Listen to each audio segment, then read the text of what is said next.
Bom, caríssimos amigos, para quem não me conhece, então, minha apresentação, eu sou o Denis Gerson Simões, nascido em Porto Alegre, no Rio Grande do Sul. Vim para Munique faz questão de 1 ano e meio, moro aqui na cidade, a Liz e eu, o Thomas. Eu vim para Munique não porque o Brasil estava A, B ou C, eu vim para cá simplesmente porque me casei e tivemos um filho, né? Então, nesse processo, a gente faz mudanças. O Patrick sabe como é que é, né? Te entendo também. Digamos que nosso passe foi comprado. Por aí, né? E nesse processo, então, eu saí do grupo de dança que eu trabalhava há 20 anos em Porto Alegre, como coordenador de grupo, e vim para Munique, onde eu ingressei no grupo de danças dos Boêmios, do Vale da Boêmia, né, da Floresta da Boêmia, perdão. E aqui, então, eu estou trabalhando praticamente como se fosse um co-coordenador de grupo no Brasil, né? Aqui o sistema é diferente do Brasil, que tem um instrutor de dança no grupo. Aqui não, o grupo tem mais de um, e eu assumo parte da coordenação do grupo em dias da semana diferentes. Então, por exemplo, uma semana tem coral, outra semana tem grupo de danças em meio turno, e a outra semana tem dois turnos diretos. E a gente vai se revezando para que sempre venha conteúdo novo, né? Bom, oi? Um segundinho.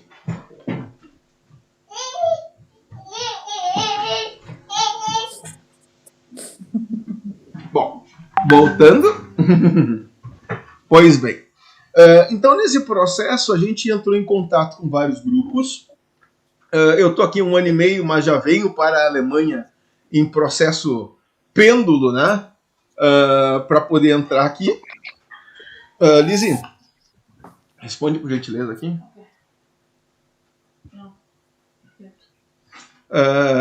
Então, nesse processo eu passei a dialogar com muitos grupos aqui da Alemanha, grupos do Brasil, adquirir livros, adquirir material, e além disso eu tenho minha formação no Brasil em História e Publicidade com meu mestrado em Comunicação.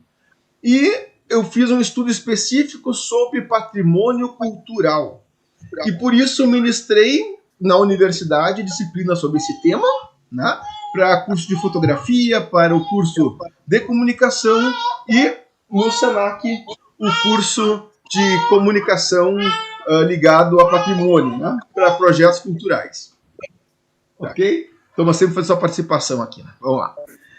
Então a partir disso eu construí um conjunto de vídeos, né, que vocês puderam ver durante a semana, né, vai estar disponibilizado para quem não pôde ainda ver esses vídeos, dando um panorama do aspecto do folclore, né, o que é o folclore, o que é a dança folclórica, e depois eu falei especificamente de patrimônio cultural e de alguns conjuntos ligados a ele. Ok? Só para fazer um censo, não tem julgamento nenhum. Vocês conseguiram ver os vídeos, pelo menos? Eu sei que tem muito material, mas os vídeos conseguiram dar uma olhada? Sim. Sim. Tá? Quem não conseguiu, tem tempo ainda depois, né? Então, não criemos cânico, diria o Chapolin, né? Basicamente, o que eu posso dizer para vocês é o seguinte. Existem 2 movimentos diferentes que a gente tem que levar em consideração quando a gente trabalha num grupo cultural. Um movimento é aquilo que é feito no Brasil, aquilo que veio do imigrante alemão no Brasil, a cultura que ficou no Brasil. Outra coisa é aquilo que aconteceu na Alemanha, né? Que aconteceu aqui, que se gerou aqui, que não está conectado com essa imigração alemã. A gente pode dizer que, fazendo uma analogia muito simples, eu estou vindo no mesmo caminho. Chega aqui em 1824, um grupo derrapa para um lado, para a América, e aqui outro grupo segue pela Alemanha. E a vida dos dois vai seguir paralela e diferente. Né? Os dois surgem de uma mesma base, mas tu vai ter pessoas que vão estar 196 anos de distância da outra. Ou pessoas que vão estar, digo, histórias de família, né? Que vão estar a praticamente 50, a outros 180, porque as migrações não são todas ao mesmo tempo, né? Então, quando a gente fala, por exemplo, que em Curitiba aconteceu imigração alemã e que os grupos de Curitiba estão fazendo um diálogo com os seus antepassados, nós temos dois pontos que a gente deve considerar, por exemplo. Um é a história das pessoas que foram a Curitiba, que fundaram as sociedades, as Ferai, no caso, né? Depois os grupos de dança na sequência. Essas pessoas têm uma história e têm uma tradição. Do outro lado, nós temos as pessoas da Alemanha, que estão aqui, vivendo a vida aqui. Em algum momento da história, esses dois grupos dialogam e fazem uma ponte cultural. O Brasil vai lá e copia o conteúdo que a Alemanha tem. Mas muitas vezes a gente fala erroneamente, ou pelo menos a gente faz isso de forma mais simbólica, nós vamos dizer assim, nós mantemos as tradições dos nossos antepassados. Mas isso não é bem assim. Os nossos parentes, as nossas famílias, a história do nosso clube não necessariamente está ligado à história da Alemanha e esse patrimônio cultural e material que nós temos. E para o nosso entendedor básico, para as pessoas que estão vendo no público, nosso dançarino, parece que tudo é a mesma coisa.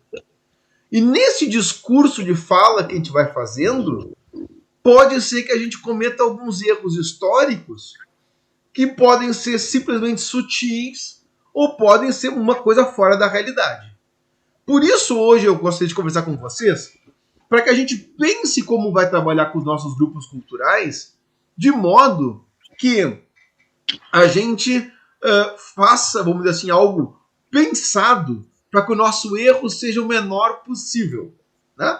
Não tem como a gente ficar 100% entre aspas, no certo. Então, para a nossa sobrevivência dos nossos grupos, para o trabalho que a gente faz, qual é o caminho menos desajustado?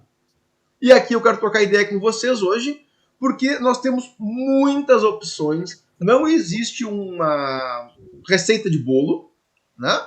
E nós temos que pensar que cada cidade onde vocês estão tem uma realidade diferente. E a questão é como fazer esse ajuste de modo que todo mundo consiga fazer um bom trabalho e tenha um grupo ativo e que consiga dialogar com a sua história pessoal, né? Bom,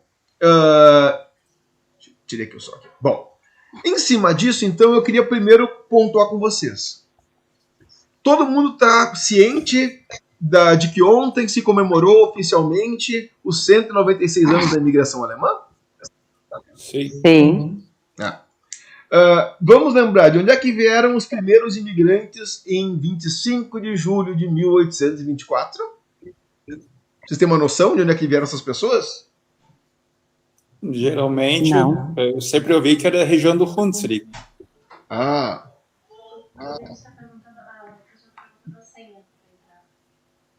Em outras regiões, no caso, me leva. Só uma pergunta, o pessoal está pedindo a senha para entrar na sala.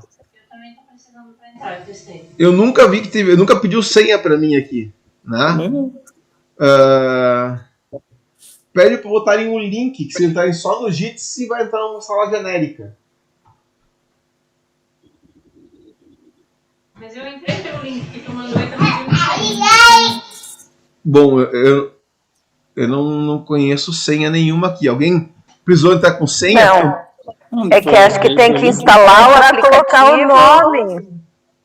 Acho que tem que botar o nome da pessoa para entrar, porque eu não, aqui ninguém tá. Todo mundo entrou de boa, eu também entrei de boa. Para mim, colocar o nome, colocar o meu nome, ele diz como se eu estivesse adicionando uma senha, talvez. Coloque seu nome e vê se isso resolve. Gentileza. Obrigado, gente, porque os colegas também não conseguem entrar, né?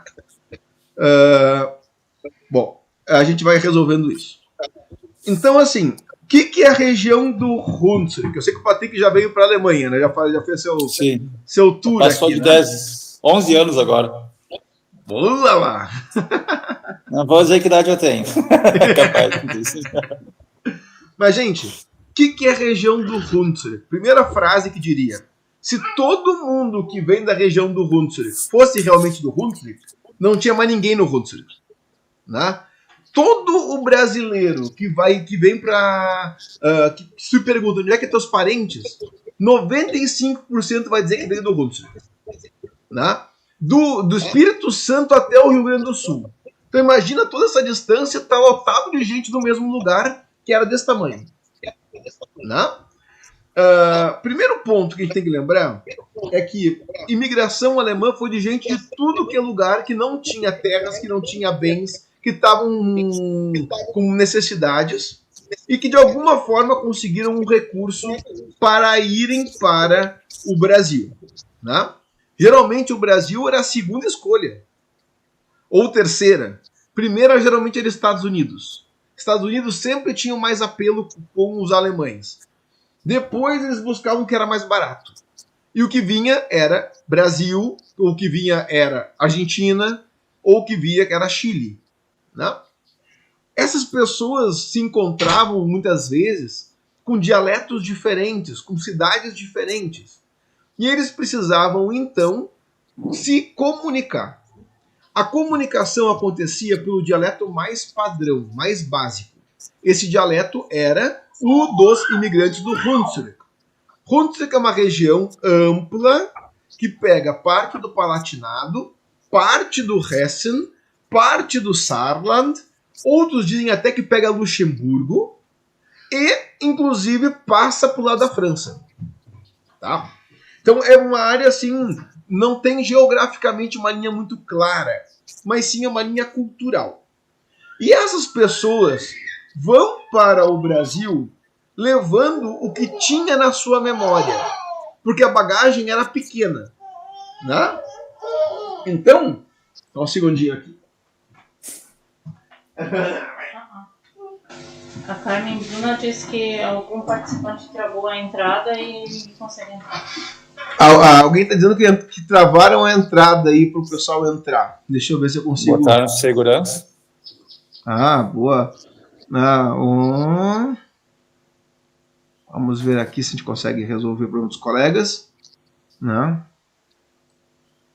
Vamos lá. Eu já tentei entrar, também não consigo não.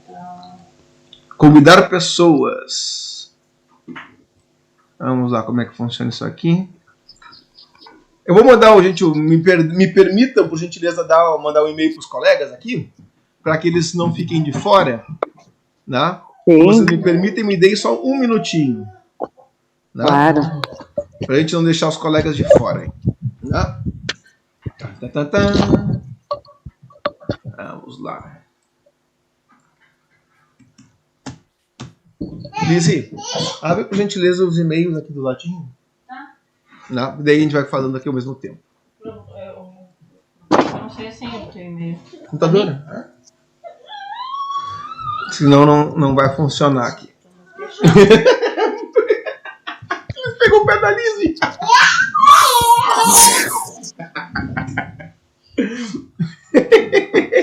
Bom, voltamos aqui. Perdão. Vamos lá. Mas então, gente, que eu ia dizendo aqui. Essas pessoas, então, eles vinham de lugares de culturas diferentes, tradições diferentes, né, pequenita, né? E eles começaram a se congregar através de um dialeto que fosse comum para todo mundo. Eles foram para o Brasil sem bagagem. Praticamente levaram uma mala, um baú, e lá vinha o que tinha. Então, gente, vamos ser sinceros. Quem está num estado periclitante, que não tem condições de levar bagagem, levava as coisas a mula ou a cavalo até o porto de Hamburgo, ou no porto de Bremen, abandonavam tudo que tinha no caminho. Tradução para a linguagem dos bebês, né? E quando chegavam lá, largavam literalmente o cavalo, vendiam a preço de banana para poder levar embora, porque nunca mais iam voltar. Vocês acham que traje típico foi na mala? Vocês acreditam que levou junto o livro de trajes? Livro de dança? Não levou nada. A gente tem que pensar que essas famílias saíram com o que tinham na cabeça. Algumas delas mal tinham roupas para fazer a viagem. E então, nesse processo, né, basicamente, essas famílias passaram a manter no Brasil tradições que eram tradições orais, aquilo que era da memória. Basicamente, algumas danças vieram junto, né? Vieram na memória. Que danças são essas? E isso é comprovado. A Auftanz, a polonese, é uma dança que veio com o imigrante alemão. É uma dança que saía da Europa e veio. E cada região da Alemanha tinha uma diferente polonese, e no Brasil foi feita uma nova, a partir da junção dessas culturas todas. Então a polonese do brasileiro, do imigrante alemão brasileiro, ela é única. Não existe uma igual na Alemanha. Obviamente a entrada é padrão, a divisão dos pares é padrão, e aí vai. Tem figuras que compõem a polonese que são padrão. Contudo, a formação de algumas figuras no Brasil não tem na Alemanha. Como, por exemplo, acontece em alguns lugares de sentarem numa cadeira e o casal, a moça sentar no... Oi? Tá. A moça sentar no colo do rapaz e dar um beijo, por exemplo. Né? É uma brincadeira que só tem no Brasil. Os alemães não fazem isso nunca. Né? Tu tens, por exemplo, algumas figuras que são, por exemplo, de tu largar as moças e trocar os pares. Como o brasileiro faz, não é feito aqui. É feito diferente.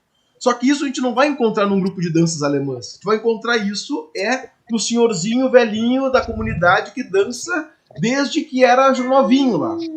Essa visão oral está transmitida no passar do tempo. Né?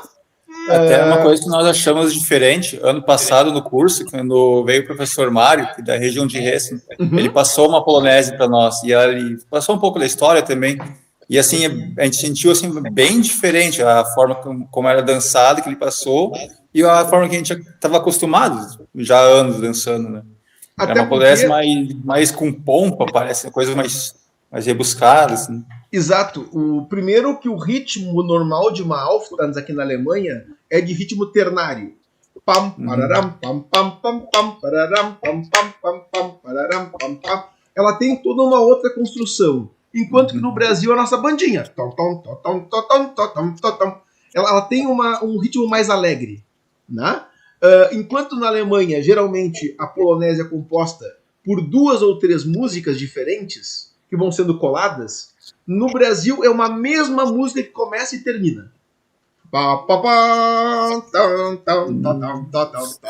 E aquilo não para nunca. Né? Eles nem mudam o tom se tu descuidar. Então a música chega a ficar chata no momento. Né? E tu vai ter, então, um ritmo mais popular, menos arranjo musical, e por sua vez a figura vai durar mais. Vai ser mais lenta. Né? Entrou mais um colega aí, sejam bem-vindos. Né? Tem o nono. Não sei quem entrou agora, mas entrou mais um nono. Estava em time 8. Né? Entrou, né, mais uma pessoa. Lizzie, pode falar aqui rapidamente da imigração alemã, que eu já volto? Falar da imigração alemã. Sim. Muito bem, enquanto então o Denis tenta resolver o problema aí para fazer o resto do pessoal conseguir entrar na live, eu vou falar de imigração alemã para o Brasil. Né? Estamos aí comemorando 196 anos de imigração para o Brasil. É uma data muito especial, né? Estamos aí no dia... Hoje é dia 26, então a data foi comemorada ontem, né? Teve vários grupos que fizeram lives, já que nós estamos em período de pandemia, né? Tivemos também uma conversa muito boa esses dias já sobre imigração alemã. Alguém tem alguma colocação pela qual eu posso começar sobre o assunto? Quem está falando das edições de até foi em outubro de 2014, igrejinha. Teve numa das tendas ali tinha um pessoal sobre da genealogia, até o pessoal que fez uma live esses dias. E até ele comentou que eles davam prioridade na época a casais virem da Alemanha. No caso, não viria homens solteiros. Isso seria uma constância, digamos assim? Não. Eles preferiam que viessem, ou que fossem para o Brasil casais, porque primeiro não era para dar a ideia de que as pessoas que estavam indo para o Brasil fossem servir no exército, por exemplo, né? Porque até então as pessoas muitos dos que saíram daqui realmente estavam cansados de guerras, né? Então a ideia não era levar pessoas que fossem participar de um exército no Brasil, mas de casais que fossem povoar as regiões que não haviam sido povoadas até então, para manter uma divisão também com a Argentina, por exemplo, ou com todos os países hispanohablantes no sul da América do Sul, né? A ideia era povoar, e para povoar o ideal é levar casais, porque casais têm filhos e esses filhos têm filhos, então eles garantem que a região onde essas pessoas estivessem indo fosse realmente povoada mais tarde, né, ao longo das décadas. Então esse é um dos grandes motivos pelos quais eles pediam que fossem casais. Iam famílias inteiras, na verdade, para o Brasil, né, de famílias, casais recém-casados, que saíam daqui já casados, constituindo família, mas iam também casais já com 3, 4 filhos, sendo que nem sempre esses filhos chegavam vivos no Brasil, né? Porque as condições nos barcos as condições higiênicas dos barcos não eram, né, digamos assim, muito boas. Então, às vezes um ficava doente, o outro pegava a doença e ia passando de um para o outro, e muitas pessoas não sobreviveram à viagem de barco, né? Que naquela época demorava bastante tempo e não era uma viagem de cruzeiro como a gente imagina hoje em dia, onde as pessoas simplesmente vão fazer turismo e conhecer países bonitos, né? Eram outras condições de viagem. Já a saída da Alemanha para o porto, da onde eles saíram na Europa, nem sempre era uma viagem fácil, né? Muitas pessoas não tinham dinheiro para comprar um ticket para pegar uma carona, então eles iam de carroça, ou muitos iam mesmo a pé para chegar no seu destino final, que podia ser o Hamburgo, podia ser Bremen, né? Podiam ser os portos também da Holanda. A Holanda também tem vários portos, então as pessoas primeiro tinham que sair da cidade alemã onde estava. Então, se a gente parar para pensar que foram raras as pessoas que saíram da Baviera para ir para o Brasil, mas houve também. Então, se a gente pensar que a pessoa tinha que sair da Baviera, estava na região aqui onde a gente está, e fosse para o norte da Alemanha, tinha que viajar aí os seus 500, 700 quilômetros e tinha que chegar primeiro no porto, depois tinha que conseguir um ticket para poder ir para o Brasil também, o que também não era fácil, porque tinha que ter o dinheiro para pagar, e não era tão simples assim, como hoje em dia a gente faz, pega o telefone e liga para a empresa e reserva, ou então pega e já compra pela internet, né? Naquela época você chegava na boa sorte de tentar conseguir embarcar no próximo navio que fosse possível, né? As pessoas, existia um Major Schaefer, era o nome dele. Ele fez muita propaganda para levar alemães para o Brasil, então as pessoas... ele mandava as pessoas dizerem, como é que eu chamava de arautos, né? Levar a notícia de que tinha um barco saindo, sei lá, dentro de 3 semanas, 4 semanas, e as pessoas tentavam se encaminhar para pegar esse barco, né? Então, dá para imaginar o quão difícil era essa viagem. Eu tenho caso na família onde o casal foi com criança já, e o bebê não sobreviveu à viagem, e como as condições do barco não permitiam qualquer outro tipo de situação, eles simplesmente jogavam a criança a bordo e o enterro era feito, digamos assim, no oceano, porque, né, não tinha como levar o corpo até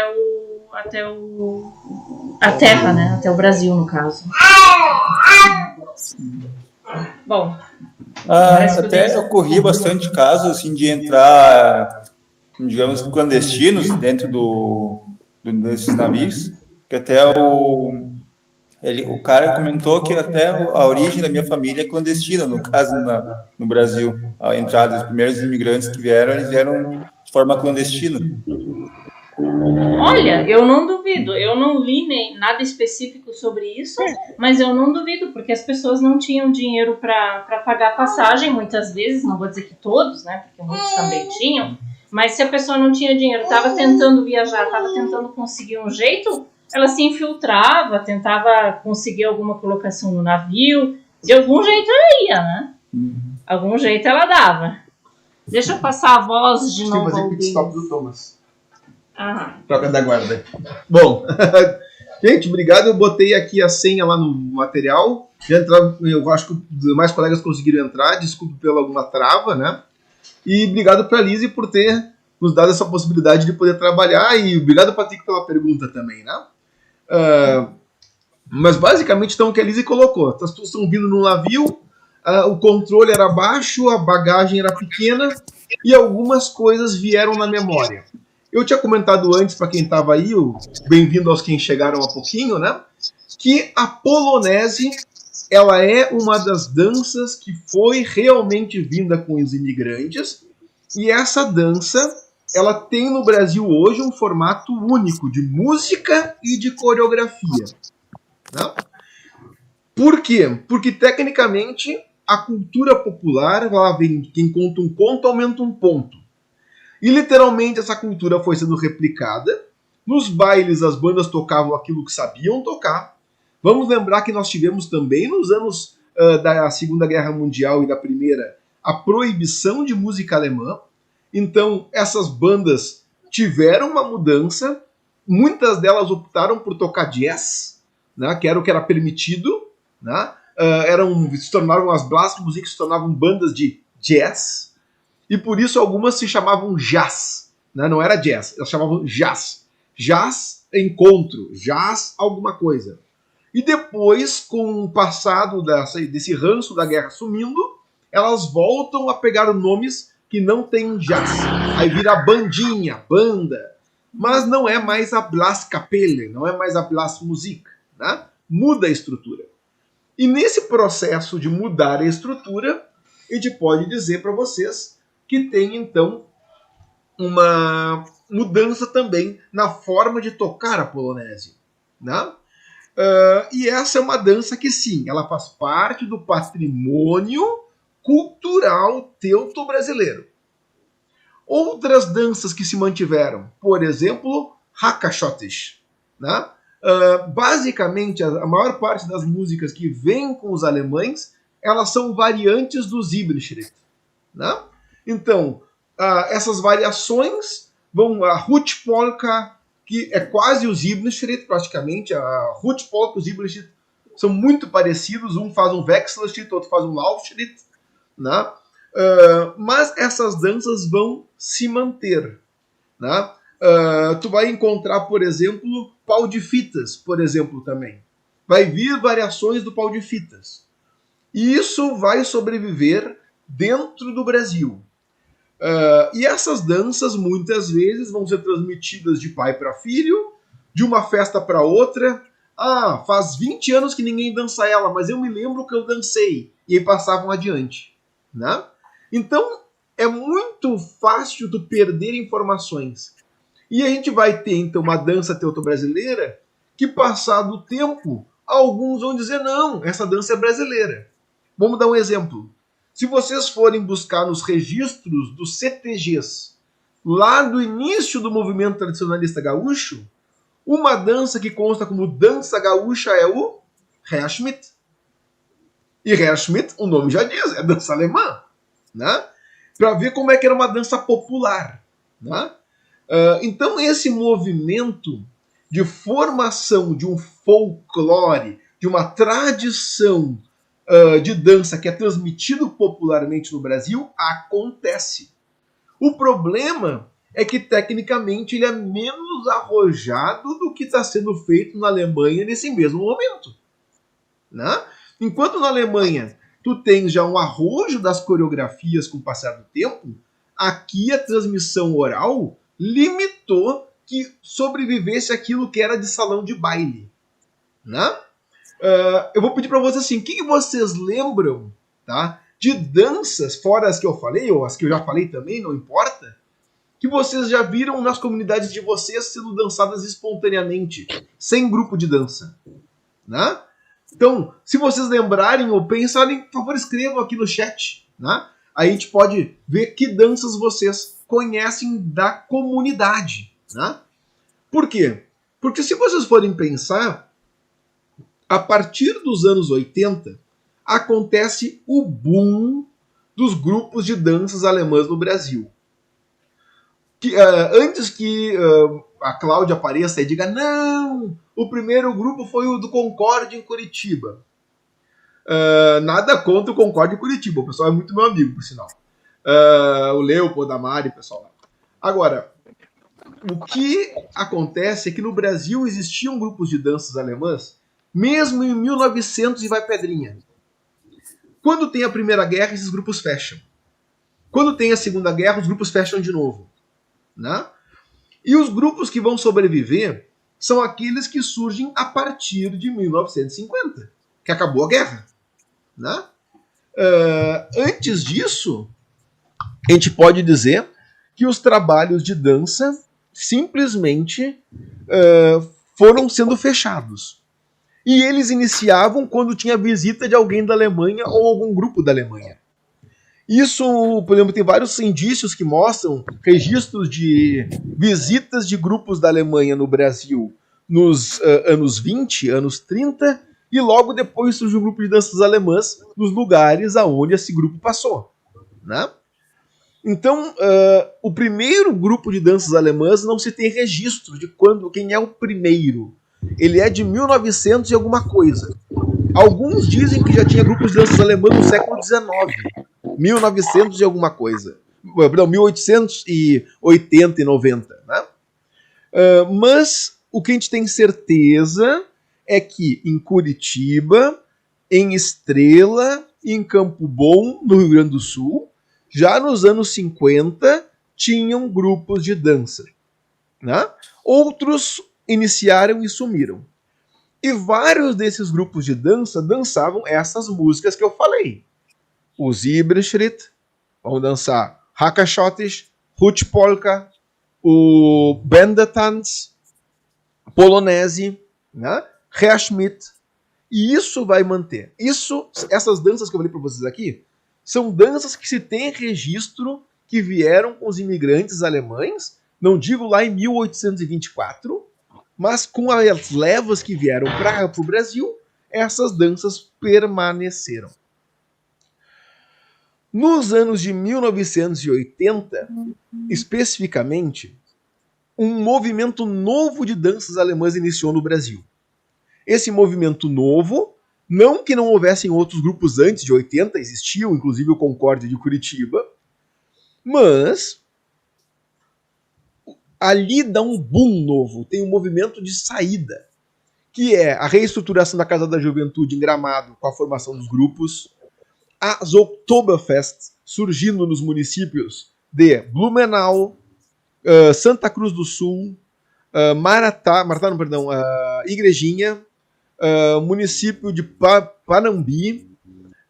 São vários grupos que vão surgir em 1980, a partir de 80. Né? E essas Oktoberfest vão chamar que a população se organizasse para fundar grupos. Em Petrópolis, no Rio, por exemplo, a Bauerfest vai movimentar para muitos grupos surgirem. Né? Então, essas festas alemãs que não surgiam, pelo menos com força, antes dos anos 80, foram fundamentais para movimentar a população para formar grupos de dança. E a pergunta é, que danças que foram feitas? A resposta é simples. Aquelas que se conseguia copiar da Alemanha. Não foram atrás do Herr Schmidt, não foram atrás da polonese, não foram atrás de danças antigas. Foram atrás de danças que a Alemanha tinha. Contatos com grupos da Alemanha, músicos da Alemanha, professores da Alemanha. E a gente pode dizer, então, que essa tradição da imigração alemã fica de fora. E entra uma nova dança alemã no Brasil. Por que eu vou dizer nova dança alemã? Por exemplo, qual que é a dança alemã mais conhecida do mundo? Alguém sabe me dizer? Sternpolka. Alguém daqui não conhece o Sternpolka? Quando é que surgiu o Sternpolka?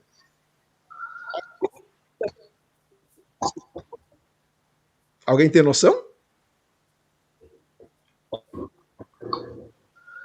Não. A Sternpolka é dos anos 1950. É uma dança nova. Nossa. Contam que aqui na Floresta da Boêmia, que é na divisa da Alemanha com a República Tcheca, lá se formou um conjunto de danças que tinha uma música austríaca, que era a Linzener Polka, com uma coreografia local, que eles chamavam de Doblewska Polska, né? Entre outros nomes. Esses tchecos não eram tchecos de língua tcheca, eram tchecos de língua alemã, né? Que te diria hoje, Sudetendeutsche, chamá-los de tcheco seria ofensa, né? Mas tudo bem. Eles nasceram no território da República Tcheca. E os soldados norte-americanos, pessoas que estavam ali da cultura norte-americana, levaram essa Linzener Polka para os Estados Unidos. E nos Estados Unidos eles recompuseram a dança, né? A famosa história, quem conta um conto aumenta um ponto. E a coreografia do Sternpolka, que era uma coreografia da Linzener Polka, que era mais simples, vai ganhar uma figura que não existia, que era a estrela, né? Se vocês ouvirem a música da Linzener Polka, ela é parecidíssima com o Sternpolka, mas não é igual. Então, a coreografia, só para ter uma ideia, ela não começava com polka, ela começava com o promenade, né? Que é a ideia do passeio. E não botava a mão no ombro do outro da frente. Botar a mão do outro da frente para formar aquela estrela é produto norte-americano, dos Estados Unidos.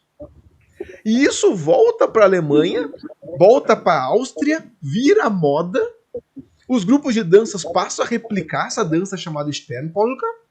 Inclusive no Brasil, a Sternpolka vai com áudio norte-americano, né? Vários de vocês podem dançar o Sternpolka com banjo, né? Né? Ou com aqueles arranjos. Essa aí é norte-americana, né? E isso vai sendo replicado. A Sternpolka vira hipermoda na Alemanha agora. Os grupos de danças alemãs hoje fazem novas coreografias com Sternpolka. É um fenômeno dos últimos 5, 6 anos. É recentíssimo. E no Brasil a Sternpolka é única. É o único lugar do mundo que é a Sterngalope. Não tem lugar do mundo que dança Sternpolka sem polka. Né? Então isso foi feito no Brasil e é uma dança em mutação. Só que ela não vem com imigrante alemão e muito menos é uma dança de raiz alemã. É uma dança que os alemães chamariam de dança internacional hoje em dia. Porque ela congrega uma identidade alemã, mas ela não tem mais raiz de um lugar. Ela passou por muitos lugares. Né? Inclusive tem Schuhplattler com Sternpolka hoje. Né? Então, isso vai ganhando variantes. E aí tu vai me dizer assim, mas Denis, quando eu vou com o meu grupo de danças numa apresentação, eu convido o meu público, né? Eu convido o pessoal para fazer uma integração. Que dança eu vou fazer com o meu grupo? Sternpolka? Por quê? Por que não faz outra? Tem 500 mil danças. Tem dança que o pessoal conhece. Faz o Siebenschritt, faz o Herr Schmidt, faz a polonese. Danças que são da raiz que está no Brasil já há mais de 150 anos. Mas não, pega a importada da Sternpolka e matam a polca para fazer galope porque o público não sabe dançar. Por quê? Porque a gente está sendo meio conduzido a fazer a mesma coisa toda santa vez. E ninguém pensa por que faz. A gente produz um hábito de dizer que a gente faz parte da manter as tradições dos nossos antepassados, e as danças que são dos nossos antepassados nós não fazemos.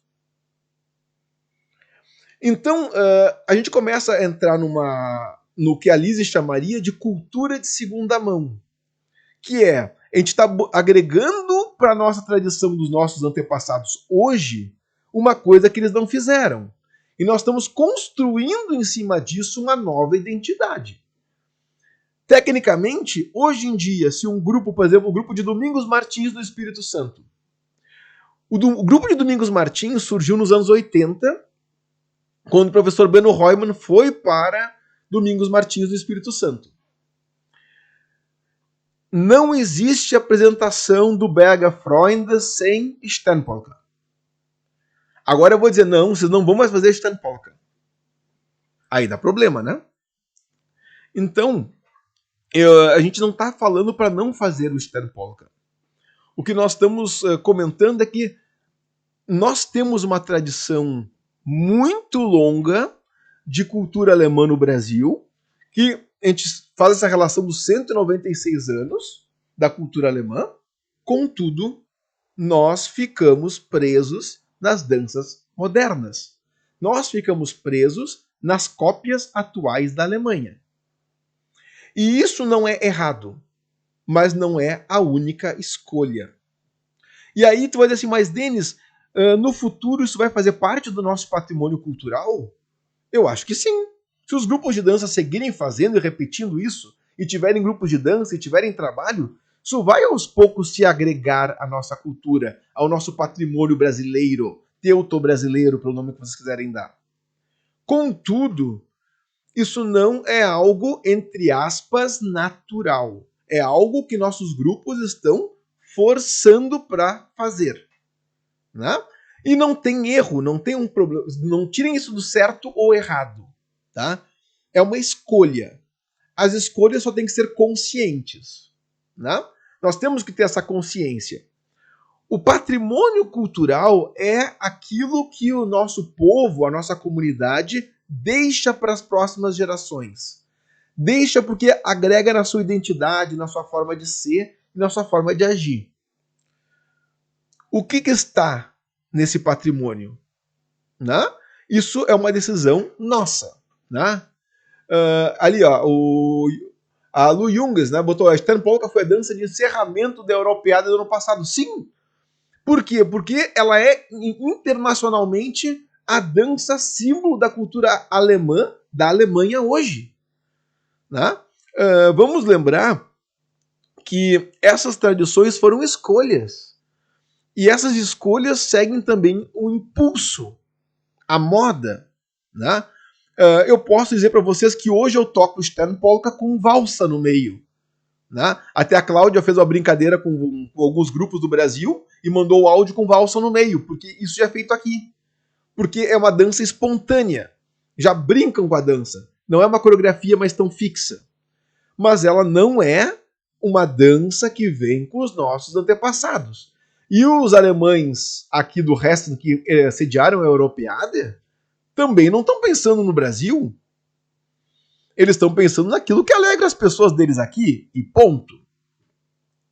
Então a gente tem que ter ciência o que veio com os nossos imigrantes e o que acabou sendo importado.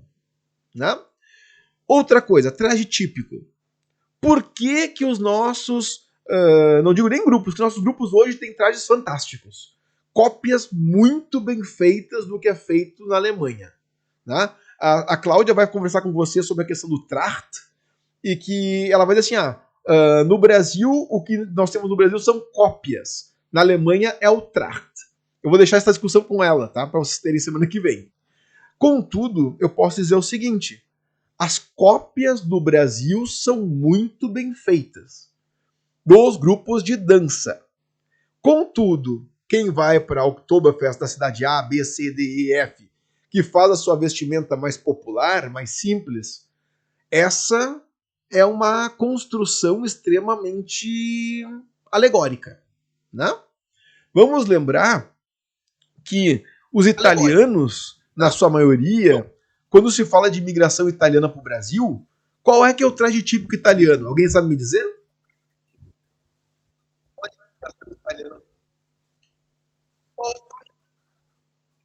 Alô? Não. O traje típico italiano, se alguém quiser colaborar, por favor, pode falar, né? No Rio Grande do Sul, no interior de São Paulo, eu fui fazer uma pesquisa, tem uma pesquisadora de Caxias do Sul, que é a Vera Zattera. Ela detectou que no Brasil, os grupos de dança italiana, não digo todos, mas aqueles que fazem uma representação direta do imigrante italiano, eles usam uma vestimenta de colono.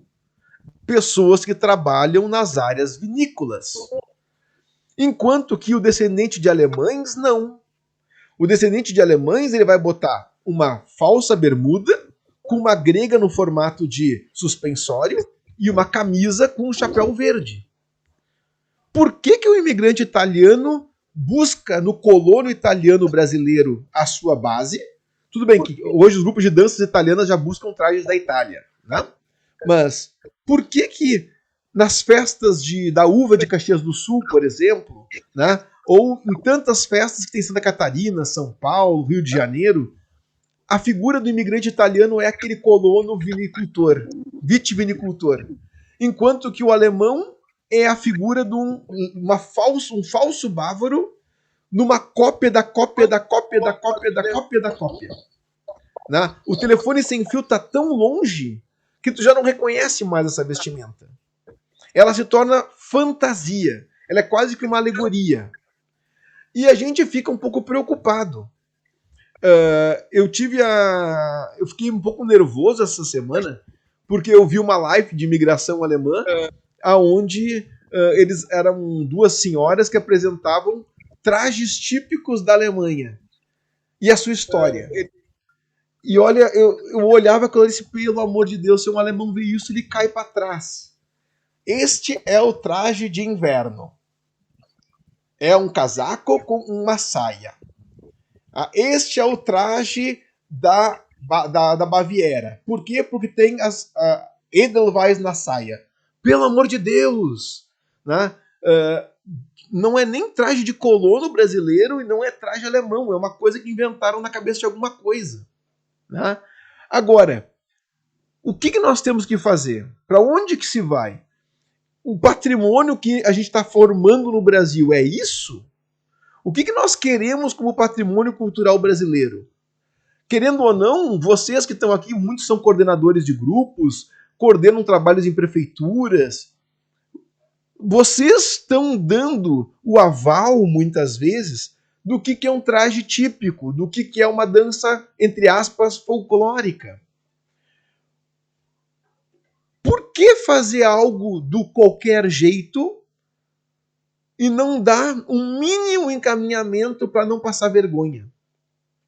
Porque traje com cor de bandeira da Alemanha é algo assim que nem na Oktoberfest aqui o pessoal de Colônia vem fantasiado com isso. Olha, o pessoal de Colônia apela. O pessoal de Colônia, quando vem para Munique, para Oktoberfest, vem com cada fantasia que é de chorar. Né? O pessoal vem com aquelas mini saias, xadrezinha e tal. Quando tu olha uma coisa assim meio fora do normal, é alguém de Colônia. Né? Mas o pessoal de Colônia já é conhecido pelo carnaval. Então, tipo assim, a apelação tá boa, sabe? Tá de bem. Mas não cai nessa. Né? No Brasil, a gente pode fazer um pouco melhor. Né? O pessoal de Colônia não precisa ditar moda no Brasil, né? O Fábio colocou, né, Fábio? Aqui em Petrópolis, as primeiras danças dos grupos foram o Sternpolka, Reaschmidt, o Hakontsé, né? Hakontsé é uma dança do norte, Reaschmidt é uma dança tradicional, como a gente falou, e o Sternpolka realmente é uma moda que estourou, né? Foi uma das primeiras danças dos anos 80 a vir para o Brasil, foi o Sternpolka. Então, a gente começa a ver, o Hakontsé é muito bacana, tem duas formações de dança, pena que pouca gente hoje dança o Hakontsé, né? Ela é muito bacana, né? Mas a gente começa a ver que essa formação cultural, ela cada vez mais se distancia da origem do nosso imigrante. Quando a gente faz a festa dos 196 anos da imigração alemã, coloca alguém com um chapéu bávaro, com um caneco de chope, a gente está falando de uma tradição bávara, mas não dos nossos imigrantes alemães que vêm há 196 anos. São coisas diferentes. Os nossos grupos têm o direito de escolherem o que querem dançar. Escolherem que traje querem usar. Show de bola. Cada um tem o seu direito. Mas não diz que 196 anos da imigração alemã é o traje do Braunschweig, por exemplo. Né? São mundos distintos. E isso que nós temos que cuidar. Por quê? Quando o romantismo alemão, lá nos anos do século XIX, construiu uma forma de pensar a cultura alemã, valorizando o regionalismo, valorizando as coisas que tinham aqui na Alemanha, ele vai gerar um movimento que vai fortificar a identidade regional alemã. Esse movimento do romantismo no Brasil vai fundamentar outro movimento, que é a cultura do índio, a cultura da formação dos povos miscigenados, mas não há uma cultura alemã no Brasil que vá desempenhar uma figura de Oktoberfest. Não tem isso. Inclusive, por exemplo, eu tenho um respeito fantástico por Nova Petrópolis. Eu acho que Nova Petrópolis, do Rio Grande do Sul, tem um trabalho primoroso de reconstituição de muita coisa. Contudo, no momento que eles fizeram o Parque Aldeia do Imigrante, que é muito legal, quem já puder conhecer, conheça, mas quando tu entra no Parque Aldeia do Imigrante, o guia turístico vem e diz assim, olha, isso aqui é o modelo de uma vila bávara, porque vieram bávaros para Nova Petrópolis. O cara tá brincando com a minha cabeça. Não foi bávaro nenhum para Nova Petrópolis. Eles botaram aquela vila daquele jeito só para agregar turista. Então, assim, não tem problema. Isso aqui é uma réplica de uma vila bávara. Mas não veio nenhum bávaro para Nova Petrópolis. Não veio com esse engodo.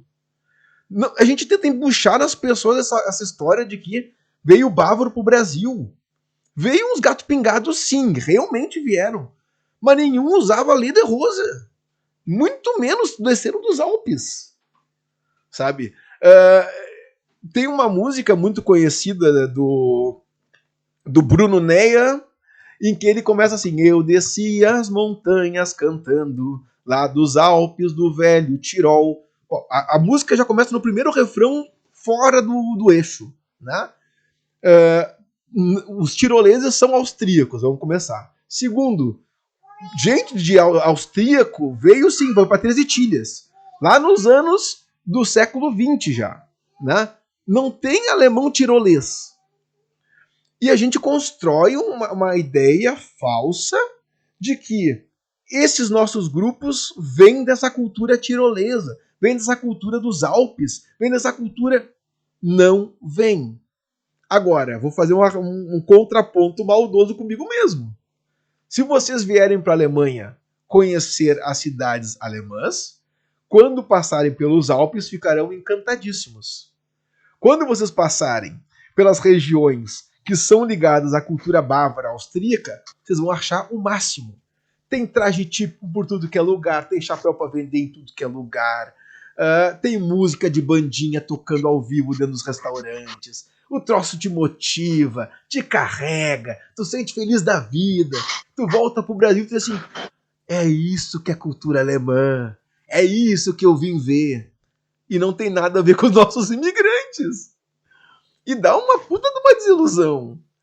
E a gente quer trazer essa coisa bonita que a gente vê aqui nos Alpes para os nossos grupos do Brasil. Pelo amor de Deus, quem não quer? Né? Agora, nós temos que dividir. Uma coisa é uma coisa, outra coisa é outra coisa. Fazer bem feito é o melhor das alternativas. Faça a sua cópia bem feita. Ou copia os imigrantes, ou copia os alemães de hoje. Né? Mas façam isso de uma forma bastante autêntica. E por isso eu coloco aqui para vocês alguns pontos que me parecem importantes para nós dialogarmos agora. E eu queria um feedback de vocês. Os grupos com que vocês fazem parte, eles entendem essa diferença entre o que é do imigrante e o que é uma cópia da Alemanha de hoje? Me mandem aqui nos recadinhos do lado, aqui, por gentileza, e não é nenhum malefício não, pelo amor de Deus. Eu sou extremamente instigador dos grupos. Façam o grupo viver do jeito que dá, né? Primeiro a gente faz o grupo sobreviver e ter gente. Depois a gente arruma com o traje de coreografia e vai pro segundo round, né? Nosso primeiro desafio é conseguir fazer esse trabalho estar vivo. Se nós não tivermos grupos vivos, não tem dança certa e nem dança errada. Tá? Então a gente tem que ter essa noção. Agora, a partir do trabalho que nós fazemos nos nossos grupos, nós podemos dar uma direção. O meu pessoal é bem consciente nisso. Eu faço por esse motivo e por esse motivo. Ótimo. Faz um planejamento. Mas não dá pra gente ficar fazendo um planejamento em cima de um público que está num caminho, vamos assim, de um conhecimento equivocado. Né? Porque senão a gente vai frustrar o nosso dançarino na hora que ele tiver contato com algo, entre aspas, correto. Né? Com algo que não esteja dentro desse padrão. Né? Eu estou vendo aqui que tem bastante gente, eu só peço quando vocês me escreverem alguma coisa, põe o nome de vocês e a cidade, tá? Isso me ajuda bastante. Vou mostrar um exemplo para vocês aqui.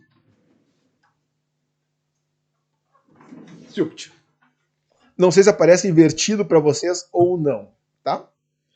Este livro aqui é um livro de Dindel.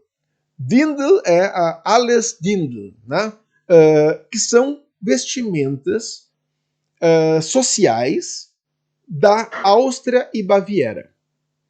Se vocês forem olhar as cores da frente, os detalhes coloridos junto aos botões, o tipo de decote, o tecido utilizado, são tecidos populares, são sociais.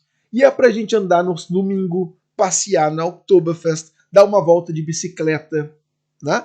Esses trajes aqui são trajes muito bacanas. E eles vão se atualizando todo momento aqui na Alemanha. Todo ano vem uma moda nova. Aqui as estilistas vão trabalhando, vamos pegar aqui, vocês conseguem enxergar, ó, com modelos diferentes. Desde a saia curta à saia comprida. Cores mais vivas. Esse aqui, olha, é o corte de cabelo da moça, ó, com algumas fitas novas, tipos de joias modernas. Né? A gente vai encontrar, por exemplo, alguns modelos bem diferentes, em preto sobre preto, com tules. Né? Isso não tem certo ou errado. É uma questão de que é roupa social. Isso é roupa para as pessoas andarem na rua, seguirem na moda. O problema é se a gente botar num grupo de danças alemãs essa roupa. Por quê? Até a questão da fita no cabelo. Desculpa, Denis. Por favor. Essa questão da fita no cabelo, isso não é uma questão de característica dos trajes da origem do Tirol?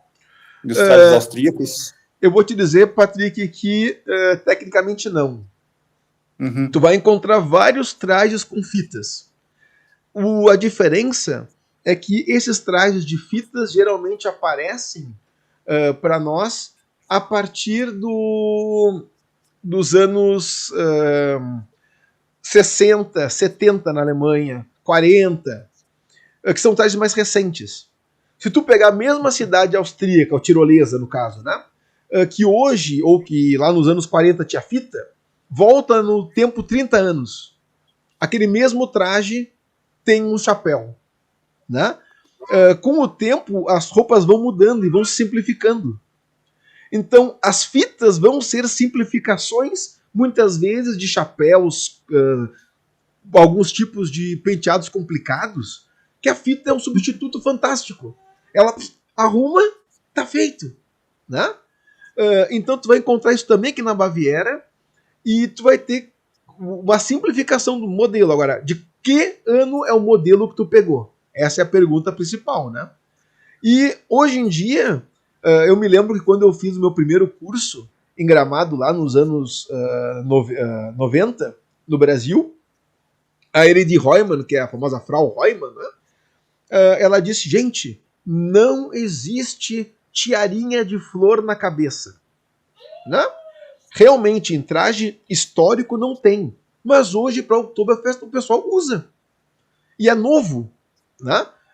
Eu trabalho num prédio do lado de uma loja de trajes. A vitrine está cheia de tiarinha de flor. Né? Então, a moda vai se modificando. E a gente vai ganhando coisas novas. As fitas deram lugar hoje para as flores, né? Que não se usava antigamente. Mas isso vai ter que ter uma diferença. Isso é traje histórico e isso é moda. E a moda é para ser usada no dia a dia, para ir na Bauernfest de moda, para ir na Oktoberfest com moda, mas não para dançar com um grupo de danças oficial na Oktoberfest com uma moda. Aí que está a diferença, né? Esses livros que vocês estão vendo aqui não são feitos para grupos de dança. Esses livros são feitos para quem quer ter um traje novo para o seu dia a dia, para fazer moda, para ir na festa, para cantar, né? Inclusive, olha os sapatos aqui, ó. Nossa. Né? Ah, mas não pode usar traje típico com salto alto. Moda pode, não tem problema nenhum. Né? As moças se sentem bem, como é que se diz assim, bem posturadas, né? Olha os sapatos.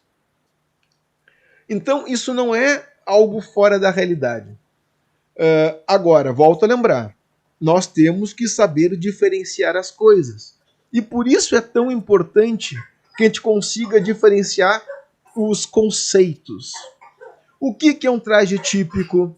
Né? O que é uma dança histórica? Que ano foi feito? Qual é o estilo? Porque se a gente pegar e simplesmente ignorar isso e dizer assim, tem na Alemanha, eu imitei da Alemanha, tá valendo. Aí é o saco de gato. Tu jogou um monte de gato dentro do saco, fechou a tampa e peque. Todo gato faz miau. O siamês, o gato persa, é tudo gato. Agora, um do lado do outro, eles são diferentes. A gente não pode, como pessoas que buscam entender essa cultura alemã, ficar fazendo saco de gato com tudo. Imigração alemã é uma coisa, cópia da Alemanha é outra. Cópia da Alemanha de 1850 é uma, 1890 é outra, 1899 é outra e 2010 é outra. E nós temos que saber em que lugar a gente vai se colocar.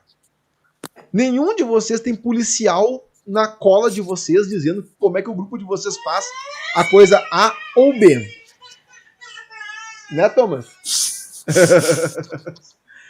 Mas vocês têm que ter consciência na hora de trabalhar. Né? Se vocês disserem, meu grupo vai fazer moda folclórica para usar na apresentação, quem sou eu para dizer que vocês estão errados? Eu posso não gostar, eu posso achar que não combina. Os grupos da Alemanha vão dizer isso não combina. Mas é direito de vocês, não tem nenhum censor, nem policial, nem nada. Vocês têm liberdade de trabalho. Agora, há de convir comigo que depois de um tempo da gente, num certo segmento, a gente começa a entender a regra do jogo. E quando a gente começa a jogar o jogo conforme a regra e fazer as coisas conforme o caminho encaminha, nós temos mais chance de fazer as coisas terem um sentido. Eu fui consultado, e eu queria saber a opinião de vocês. Eu fui consultado para que, para os 200 anos da imigração alemã, fosse promovido um concurso de coreografias teuto-brasileiras. A pergunta, vocês acham que isso funciona? Eu já sou contra. Até teve uns anos atrás, quando eu morava em Igrejinha ainda, teve um convite de um grupo de danças. Vamos fazer um formato diferente o nosso encontro. Vai dança tal, vai ser apresentado e, segundo o julgamento, não especificava quem ia julgar e quais os critérios, o grupo que melhor apresentar vai ganhar uma caixa de cerveja, se não me engano, acho que era o prêmio. Uhum. Eu até comentei na época com a Lisete, que era coordenador de Igrejinha. Eu acho, digamos, que sai, digamos, um pouco da linha de que os grupos sempre se mantiveram aqui na região, né? no Rio Grande do Sul, pelo menos, que é de, CTG é questão de competição. Digamos, tu faz o folclore para competir. E os grupos de danças folclóricas alemãs era mais pela questão de manter a tradição e mais de ser amigos, digamos. E daqui a pouco, se a gente começasse a entrar por essa linha, eu comentei para ela, eu acho que a gente vai se tornar uma coisa que não é legal, ao meu ver, pelo menos. Até vou colocar aqui só, o Fábio colocou, né, que o Blumenberg, ele tem uma consciência, assim, de que é uma coisa e o que é outra, né? Obrigado, Fábio. Mas, Patrick, eu vou dizer assim, eu já pensei muita coisa sobre isso nos últimos 30 anos. E eu posso dizer uma coisa pra ti assim, eu não sei se tem o certo ou errado, né? Uma coisa que está se colocando é que os grupos estão perdendo força. Nos anos 80 deu um boom, caiu, anos 90 deu um boom de novo, 99, 98, 99, muitos grupos de dança no Brasil, e a partir dos anos 2000 eles começaram a cair gradativamente, perder forças, a lei de responsabilidade fiscal das prefeituras cortaram verbas que eram para grupos de dança, né? E hoje existe uma busca, inclusive aqui na Alemanha, por como motivar os grupos.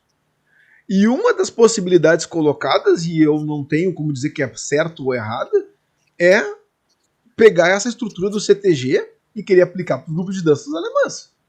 De propor algum tipo de avaliação para motivar os dançarinos a irem. Eu, pessoalmente, não gosto disso, porque eu gosto de dançar de forma espontânea. Também. Né? Para ir sem ficar alguém cuidando se o meu pé direito tá certo, se o meu pé esquerdo tá na posição certa e tal.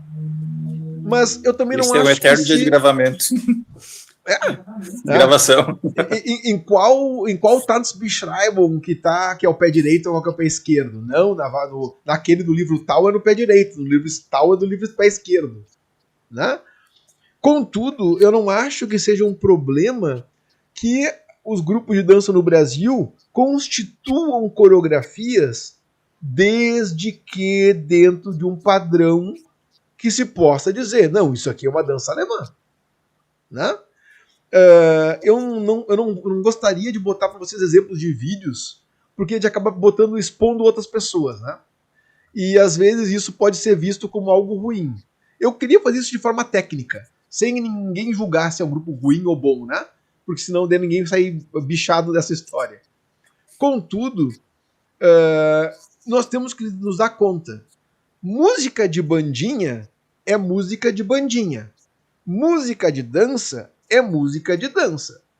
Tem músicas de bandinha que cabem para dança? Tem. Pouquíssimas, mas tem. Tem a métrica dos 8 tempos, mais 8 tempos, repete, volta pro refrão. Tu tem uma estrutura métrica da dança, né? Tu pegar uma coreografia, uma música que tenha essa métrica, pega a coreografia, que são de danças tradicionais, Shot Schritt, ou o Wechselschritt, ou Valsa, ou Mazurka. Vocês conhecem muitos passos e muitas figuras. Montem as coreografias com os passos e as figuras que vocês já conhecem. E aí, por que não ter uma dança alemã assim? Né? Eu conheci um trabalho que eu achei muito bom, né? De um grupo do Rio Grande do Sul, e eu olhei a dança e achei muito bonita. A música era bonita, estruturada no padrão de música folclórica, a coreografia só com figuras tradicionais, e eu cheguei para a coordenadora. Olha, com licença, de onde é que tu tiraste essa dança? Ela é muito bonita. E ela disse, olha, essa música fui eu que coreografei há 10 anos atrás. Se tu me perguntar assim, Denis, mas ela fez uma coreografia, não é dança alemã. Gente, se essa coreografia for apresentada aqui na Alemanha, ninguém vai dizer que não é. Por quê? Tá dentro do requisito. Né? Cumpriu o requisito, aquela piadinha, né? E isso mantém dentro de um patrimônio. A Suíça faz isso.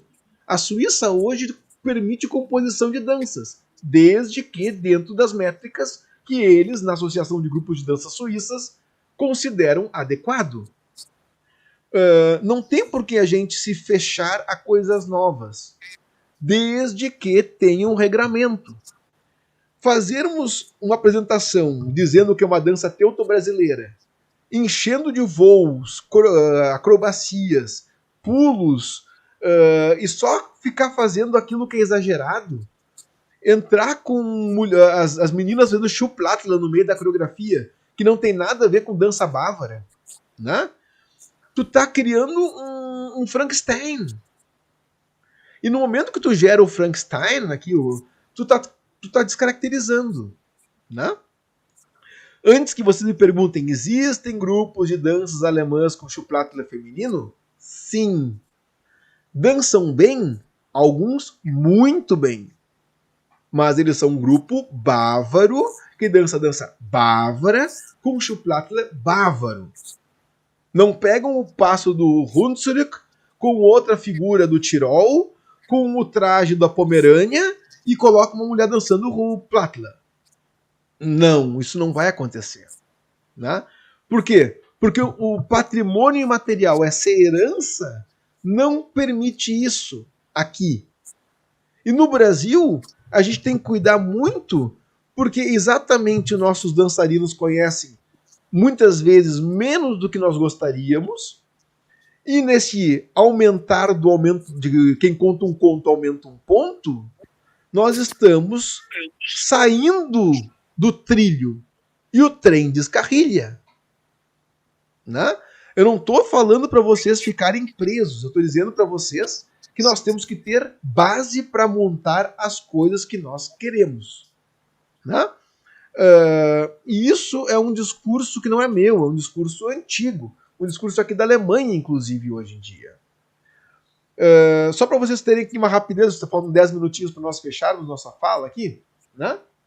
Ó, livro de trajes, tá, do Oberösterreich, Áustria. Esses trajes deste livro são majoritariamente com modelos de trajes dos anos já dos 1910, 1920. Se vocês forem ver, é um traje muito mais clean, menos casacos, menos bordados, figuras mais simples, né? O que o Patrick colocou assim de um traje com mais fitas, inclusive muitas moças de cabelo curto, que quebra totalmente com a ideia do chapéu, né? Esses livros já são livros que têm uma tradição mais recente. Lebendige Tracht aus Tirol, muito conhecido, né? Os grupos de vários de vocês já devem ter visto esse livro. Ele tem trajes mais rebuscados do que esse que nós vimos aqui agora, são desenhos, e eles representam majoritariamente trajes da virada do século passado. Já tem casaco, né? Entrando aqui, uma formatação que já tem um pouco mais de itens, tem chapéu, né? Esses chapéus hoje se consegue comprar em lojas muito específicas, mas tu não vai encontrar em loja de turista, por exemplo, né? A maior parte deles tem que ser mandado fazer conforme o molde da região. Eu tive numa loja dessas na Áustria, fantástica. Loja que tem 500 anos de vida. Puta, mais do que o Brasil, né? E tal. E nessa loja tu manda fazer o traje que tu quer, mas tem que estar dentro dos modelos. Eles o modelo tal, com modelo tal, com modelo tal. Né? Esse livro é fantástico, tá? Para quem gosta de ver a diferença dos trajes. Ele dá o modelo em que ano e mostra uma mesma cidade com diferença de 20, 30 anos. Né? Eu vou aos poucos botar uns modelos para vocês, passar os títulos para quem quiser. Né? Por exemplo, ó, mostra aqui como é que era o traje em 1820. Demonstra o traje. Aí na mesma cidade, né? Como é que era o traje 5 anos depois, 20 anos depois. Né? E aí tu começa a verificar que os trajes históricos também têm um tanto de moda. Eles vão se simplificando, o tecido vai mudando, já aparece o elástico, as figuras são diferentes. Né? Por quê? Porque a tradição muda. Mas dentro do padrão alemão, o patrimônio cultural da Alemanha preserva essas vestimentas no passar do tempo. E isso não tem nenhum problema. Quando se formatou esse romantismo, essa questão do folclore, meio que as regiões escolheram qual era o traje de qual momento que eles queriam usar. Né? E isso foi uma escolha. Não é algo assim, o povo sempre usou isso. Vou dar um exemplo para vocês. Tem um traje muito legal, né? Que ele fica lá no Schleswig-Holstein. Era um grupo de danças muito bacana lá. Só que tinha um problema, eles não tinham traje. A cidade não tinha traje. Como é que a gente vai fazer? Vamos pegar o traje da cidade vizinha? Não. Deles é deles. Com o que a gente vai dançar? Tu acredita que eles foram para dentro das igrejas, dos museus a procurar? Acharam uma estátua de uma mulher lá dos anos da Idade Média, 1100 e pouco, 1200 e pouco, uma coisa assim. E eles copiaram o traje da estátua de 800 anos atrás. E pegaram e fizeram o traje da estátua, porque o traje é deles, de 800 anos atrás. Não tinha do homem. Em cima do traje da mulher, eles constituíram o traje do homem. E hoje, já faz o que? Acho que uns 30, 40 anos, esse grupo tem traje. Né? Então, a gente tem que se dar conta que as escolhas são feitas propositalmente ou dentro de alguns parâmetros. Nós temos um patrimônio cultural riquíssimo, só que ele não é feito de aleatoriedade, não é natural. Não acontece porque sempre foi assim. Assim como vocês aí fazem escolhas para os grupos de vocês, os grupos da Alemanha também fazem as suas escolhas. Eles também optam. E no momento que a gente opta, a gente coloca no cesto coisas que a gente quer e tira do cesto coisas que a gente não quer. E isso faz parte do jogo. Né? De nenhuma maneira a gente tem que encarar como sendo folclore algo que tem que ser seguido de forma engessada. Eu até mesmo cuido para usar a palavra folclore, porque o termo folclore, como eu falei para vocês nos vídeos, ele é cheio de significados e cheio de problemas, até por sinal, lá da época da Segunda Guerra Mundial. Né? Contudo, se vocês usarem a palavra folclore ou não faz a diferença na prática. Né? Mas nós temos que tomar o cuidado que o pessoal do folclorista não teve. Né? Que é mudar deliberadamente as coisas conforme o seu bel gosto. Nós temos que fazer opções, mas sem descaracterizar as coisas que nós estamos trabalhando. E é isso que nós temos que ter consciência. Nós temos o direito de fazer o que nós queremos, mas nós temos que ter consciência para fazer a coisa o mais correta possível. E nesses 196 anos da imigração alemã, nós temos que cuidar para não associar a figura do imigrante com a figura dos nossos dançarinos, que nem sempre são a mesma coisa. Né? Gente, muito obrigado pelo tempo que vocês estão aqui conversando comigo. Né? Tentei expor para vocês algo diferente do que eu botei nos vídeos, exatamente porque os vídeos vocês já viram, repetir o que está nos vídeos não tem sentido. Né? Se é para repetir, vocês não precisavam ver os vídeos antes. Mas assim, eu gostaria, sinceramente, que vocês, quando fizessem os próximos passos do curso, escrevessem, mandem um áudio. Não precisa parar para escrever se não quer, faz uma linha que seja. Nos dê um feedback. Porque exatamente sabendo o que vocês estão pensando, do que o grupo de vocês está pensando, nós podemos construir um trabalho cultural, ou pensarmos esse trabalho cultural de uma maneira mais consciente. Né? Ninguém está dizendo para não ir para o Oktoberfest de Dindel, ao contrário, eu quero que vocês vão. Tem uma frase que diz aqui, muito legal na Alemanha, que é o traje não é feito só para o Oktoberfest. O traje é para todo ano. Saia de casa com o seu traje. Vai almoçar domingo com o seu traje típico. Ah, mas Denis, que ridículo no Brasil eu usar traje típico. Ninguém usa, vão ficar me olhando. Gente, hoje ninguém vai passar em branco. Vocês vão ser vistos. Mas hoje vocês começam. Um colega do grupo acha legal, vai junto. Na outra vez, outro colega vai. E assim vai. Se vocês forem ver, há mais ou menos 30 anos atrás, em encontros de grupos de danças alemãs, vocês já devem ter ido em alguns, né? Acho eu. Uns 2, talvez. Há 30 anos atrás, as pessoas iam de roupa civil para o encontro, trocavam de traje no lugar da festa, e iam para o baile e depois tiravam a roupa. Porque tinham vergonha de sair de casa com traje típico. Hoje assim é... Oi? Fábio, era assim mesmo. Era assim mesmo. Não gostava de sair à rua com traje. E hoje já tá? mudou bastante aqui agora. Mudou porque a gente tomou coragem de sair. E quando o grupo vai para o encontro, todo mundo gosta de ir trajado de casa. As pessoas já vão com orgulho. Quando vê um grupo de dança com traje bonito, vai lá e quer fazer um também, sabe? Isso é gostoso, a gente quer ficar se sentindo bem vestido, né? A gente quer ir representando o grupo. Isso mudou. Há 30, 40 anos atrás, ninguém tinha coragem de botar a cara na rua com um traje. Nós estamos hoje falando, aqui agora, de que a moda é difícil porque vamos achar estranhos. Se nós fizermos o nosso dever de casa, vamos dizer assim, e quisermos, vai começar a mudar. E daqui a algum tempo, o traje que era algo estranho vai ser normal. Aqui em Munique era algo estranho, né? Eu vou dar uma sugestão, posso botar o link depois. A gente fez um vídeo da Oktoberfest. Não sei se vocês chegaram a ver. Um vídeo mostrando a Wiesn, como é que é o lugar da Oktoberfest hoje, né? Que não tem nada lá. E tem fotos antigas da Oktoberfest nesse vídeo. Não tem traje típico. A Oktoberfest não tinha traje típico.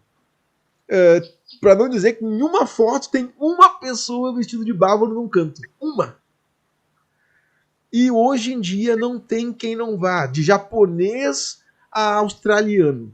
Vem para Oktoberfest, vai comprar uma lederhosen, vai botar uma camisa e vai para lá porque vai se sentir bem. Né?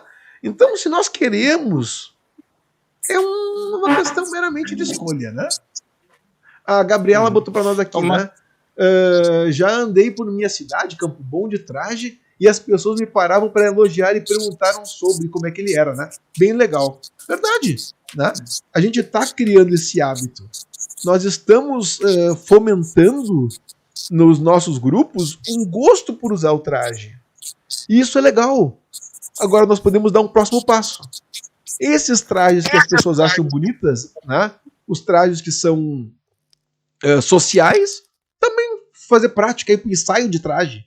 Né? Não digo traje histórico. Vai com uma moda. Né? Por que não? Por que a gente não pode ir para o ensaio com uma modinha? Eu acho que isso é super legal. Eu vou, pelo menos, aqui, né? Até aqui no Rio Grande do Sul, uns anos atrás, o vestimento do traje gaúcho também era visto como, tá andando na rua, tá um grosso, tá vindo roupa de grosso. Hoje em dia, nossa, tá com... É quase uma coisa normal, tu vê alguém na rua andando piochado, como se diz aqui. Mas é tudo uma questão de construção de anos, né? E aquela coisa também, com o tempo as pessoas vão começar a usar moda, vão fazer sua moda social, vão ir pro seu ensaio com o seu traje. O meu traje é simples, eu vou botar um bordado diferente aqui, eu vou botar uma florzinha ali. Vai começar a surgir moda, sabe? Isso é livre. Moda é livre. E as pessoas vão se sentir bem em usar esta moda. E com o tempo isso vai se nivelar. Fábio, tá com o microfone desligado aí, pelo que eu vi. Aqui em Petrópolis, os trajes eram como se fossem relíquias, né? No início do movimento, né? Era colocar para se apresentar, não podia ter contato, né? E aí esse movimento, o próprio movimento foi mudando isso, né? Hoje os grupos, eles já saem mais com seus trajes nas apresentações, né? E é interessante essa ligação da moda folclórica, porque você, de uns anos para cá, aqui na Bauernfest, você já começa a ver que o próprio turista está vindo com a lederhosen, com alguma vestimenta que remete ao movimento folclórico, né? Isso é uma coisa que vai passando, assim, são os anos que vão proporcionando isso, né? A mentalidade, né, folclórica. E uma coisa, Fábio, que eu acho legal é o seguinte, né? Me permite agora, eu estourei o tempo aqui, mas quem precisar sair, por favor, fica à vontade, né? Mas assim, uma coisa, Fábio, que eu achei legal, conversando com o pessoal de Petrópolis, que diz assim, gente, mas Denis, o turista, o morador de Petrópolis não tem condições de comprar um traje alemão autêntico com calça de couro. Vai adaptando, né? Pega aquilo que tem, ajusta. E eu me pergunto, será que não é a hora de nós, como grupo de dança no Brasil, como quem lida com isso, né, começarmos a pensar como seria um traje moda, uma moda, cabível para o Brasil, que tivesse dentro de um padrão que a gente acha legal, né? Por que a gente não pode pensar numa moda que não seja, entre aspas, ridícula, desculpa os aspas aqui, né? Que a gente não ache que seja muito fora da realidade e que ao mesmo tempo se adeque ao nosso clima, às nossas festas, e a gente ditar a moda. Esse é o termo. Por que a gente não pode ditar uma moda, né? E aí começa a ajudar as pessoas a terem um norte. Porque, sinto muito, ninguém vai conseguir viver no Brasil com camisa de lã, com leda rosa de couro, com... Leda rosa de couro é ótimo, né? Com calça de couro, né? Com todos os paramentos que os bávaros usam aqui na Oktoberfest. Oktoberfest é mais frio do que vocês imaginam muitas vezes, né? Outubro é friozinho por aqui. Setembro é friozinho por aqui, né? Por que a gente não pode começar a se organizar para isso? Vamos juntos pensar isso juntos, sabe? Né? Eu acho que os nossos grupos têm direito de ter um traje social que seja agradável, gostoso, adequado ao nosso clima e ao mesmo tempo que seja bom para as pessoas participarem, né? Eu não sei, eu não gosto de uma coisa muito fechada, né? Olha, a Claudinha Santana estava aí com nós outros, né? Ela botou aqui, né? Vou ter aqui para minha live excelentes reflexões. Obrigada, Cláudio, está nos acompanhando aí junto, né? Eu não sei, vocês acham isso muito fora do normal? Vocês acham que nós temos um traje adequado à nossa realidade, que seja uma moda? É algo muito ousado para o nosso dia a dia? Não, eu não vejo, não vejo dessa forma, seja ousadia, né? Mas eu acho que é uma coisa que tem que se ir trabalhando, né? Aqui em Petrópolis a gente tem muito essa dificuldade por causa da proximidade do Rio de Janeiro, né? Então as pessoas veem tudo assim muito diferente, né, do que seria em Santa Catarina, Rio Grande do Sul, né? Mas é uma coisa que já está mudando aqui em Petrópolis, né? É um passo de formiguinha, né? Mas eu acho que a gente consegue. Eu tenho esse livro aqui que eu achei bem legal, né? Que é um livro que ensina a fazer trajes, né? Moda, né? Um livro de Dindler também. Ele não só ele traz para vários modelos, né? Aqui, como também ele te diz, quer fazer assim, quer cortar assim, né? Como é que se pode cortar o colete? Como é que se pode fazer um forro? Que cores se pode utilizar? E ele vai dando sugestões, tipos de fita, tipo de estampa, né? E ele não fecha uma regra que é de um jeito ou é do outro, mas ele vai te dando sugestões, né? Olha, uma coisa que está muito na moda hoje, botar uns tipos de babadinhos na borda, né? É bonito, é bacana, sabe? E isso há 5 anos não era feito atrás. 5 anos atrás não tinham esses babadinhos. É coisa nova, né? Então, nós temos o direito de pensar numa cultura teuto-brasileira, atual, moderna. E aí sim a gente pode dizer, olha, isso é uma moda que a comunidade teuto-brasileira e as pessoas que gostam dessa realidade, não tem que ter sangue teuto-brasileiro. Não, quem gosta, né? De quem gosta desse estilo, tá usando hoje. E tá de boa, sabe? A gente cria muita regra, muitas vezes, para colocar as coisas no topo de uma torre de marfim, né? Que parece que é inacessível, né? Fala, Paulo, como está o senhor? E aí, Denis, beleza? Como é que está o senhor aí em Petrópolis? Tudo bem, graças a Deus. Acho interessante você trazer essa questão do traje também, né? Acho até na última live da nossa turma, né, que era a sala Hamburgo, a gente entrou nesse debate sobre as coreografias, né, e aí nesse contexto dos 200 anos. E eu acho que como naquele debate, né, como naquela conversa que a gente teve, também acho que a palavra-chave aqui é isso que você colocou, né? Assim, você sabendo aquilo com que você está lidando, você adquirindo cada vez mais conhecimento sobre como você pode inovar algo sem ultrapassar algum limite, né? Sabendo até onde você pode ir, eu acho que é super válido, né? Tanto você pensar em coreografias, em coisas brasileiras, como de repente de um vestuário, né? De alguma coisa que atenda os nossos grupos aqui, né? Acho que é o caminho natural, né? Assim, as tradições, as coisas, elas não são engessadas, né? Elas vão encontrando uma forma de se perpetuar no tempo através da inovação que você vai incorporando a elas, né? Inclusive eu falo com os meninos aqui sobre aquele exemplo que você deu num vídeo sobre a questão do chimarrão, né? Que é como o chimarrão, ao longo do tempo, ele foi incorporando elementos para se manter relevante ainda nos dias de hoje, né? Então, eu acho bacana a gente trazer esse tipo de discussão para o nosso meio, que muitas vezes acaba sendo muito engessado, né? Até porque muitas vezes mistura o que a cultura lá de imigração, né, com a questão desse movimento de dança, de cultura popular atualmente, né? Então é importante, acho, trazer esses assuntos aqui para discussão, realmente. Paulo, até um dado interessante, eu queria dar um exemplo em cima do que tu falaste, que eu me lembrei agora, né? Teve um grupo, né, que é o Westfälische Tanzgruppe, que ele é da Westfália, vizinho ali de imigrante, Teutônia, no Rio Grande do Sul. E tem uma história muito bonita desse grupo, porque eles se emanciparam do município, né, de Teutônia e de imigrante na época, e mais um município, acho que Bom Retiro do Sul. E quando eles se independizaram, eles queriam ter um traje que fosse ligado à história da Westfália. O município deles novo se chamava Westfália. E aí eles não tinham dinheiro para poder, em curto tempo, fazer um traje novo. Mas eles estavam andando praticamente junto com a emancipação do município. Então, o que eles fizeram? Foi um trabalho muito bonito. Eles foram nas fotos dos imigrantes da cidade, aquelas fotos antigas, sabe? E perguntavam como é que as pessoas se vestiram.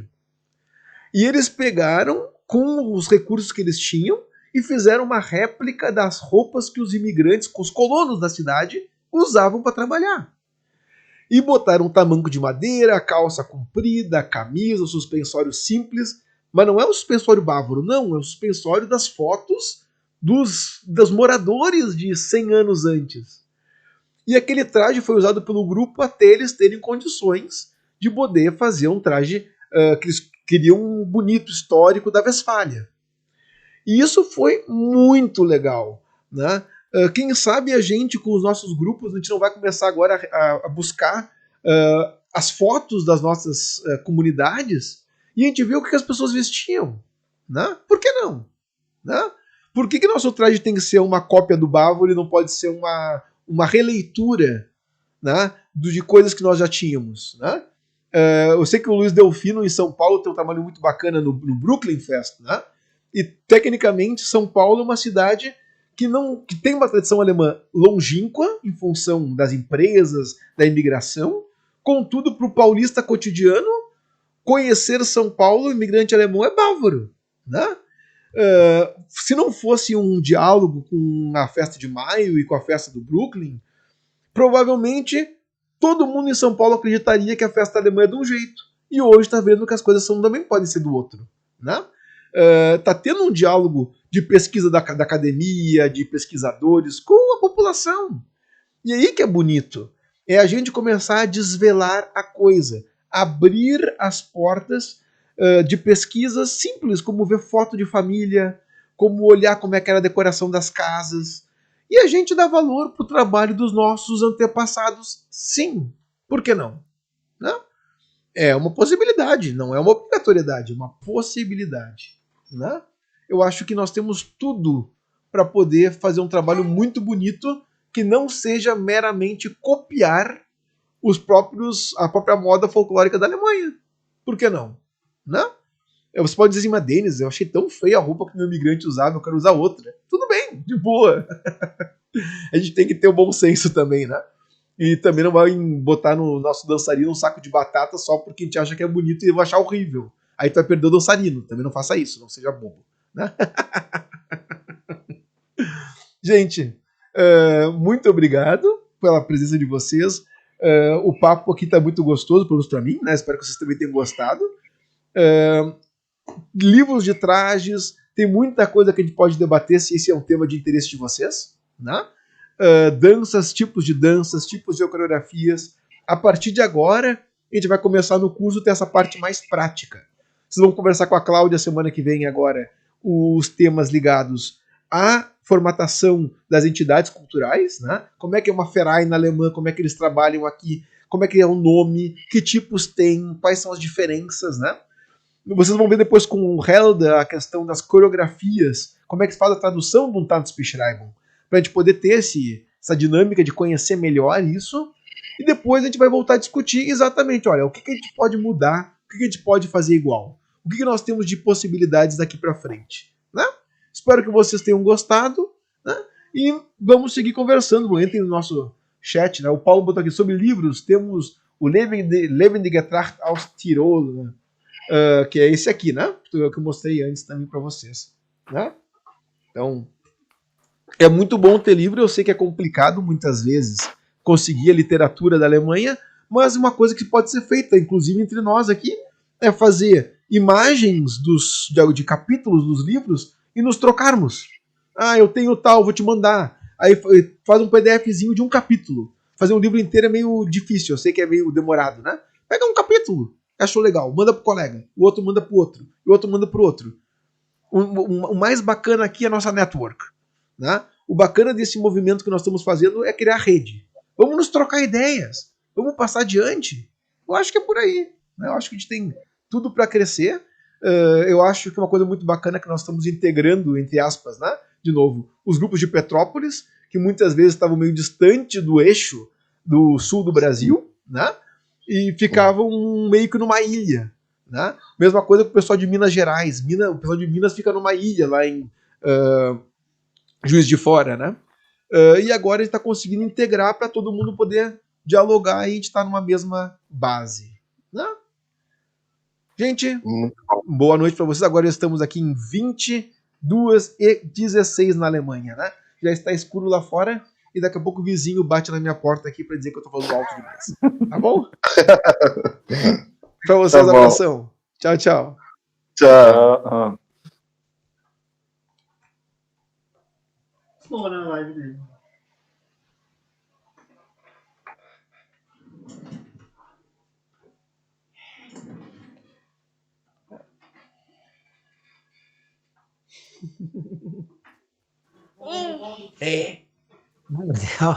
Olha o Thomas. O Tominhas aqui.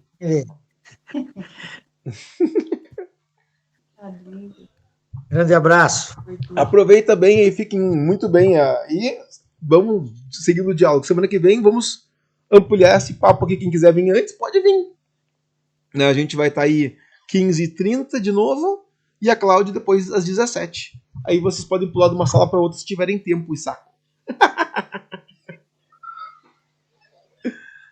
Ok. Boa noite. Até boa noite, Fábio. Grande abraço, Denis. Até, Delfino. Abraço.